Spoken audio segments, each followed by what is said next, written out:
Louange à Allah, Seigneur de l'univers, qu'Allah répande ses bénédictions sur le plus noble des prophètes et messagers, notre prophète Mohammed, et qu'il lui accorde le salut. Ô chères sœurs, la vie de tout un chacun de nous ne dure que quelques jours, même si ce sont des années, mais en réalité des jours.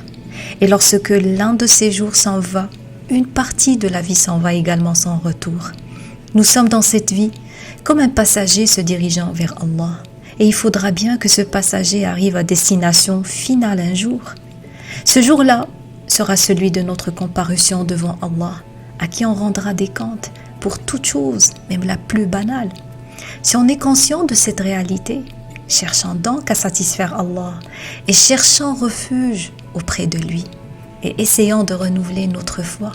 Peut-être ce moment sera-t-il le dernier dans notre vie avant de jouir des grandes récompenses d'Allah, de rencontrer le prophète sallallahu alayhi wa sallam auprès de l'Haoud, le bassin, de vivre avec lui au paradis, de regarder le visage d'Allah, le tout miséricordieux. Quelle grande récompense aura donc celui et celle qui s'attache à sa religion, à sa pudeur.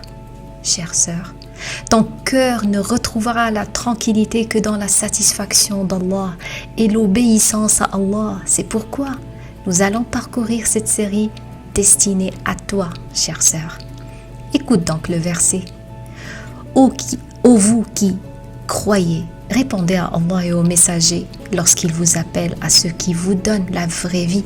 Et sachez qu'Allah s'interpose entre l'homme et son cœur et que c'est vers lui que vous serez rassemblés.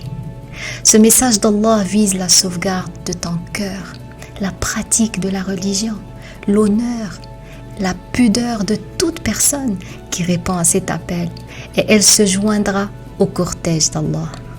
Quel grand honneur que celui dont on jouira en faisant partie de ce cortège béni.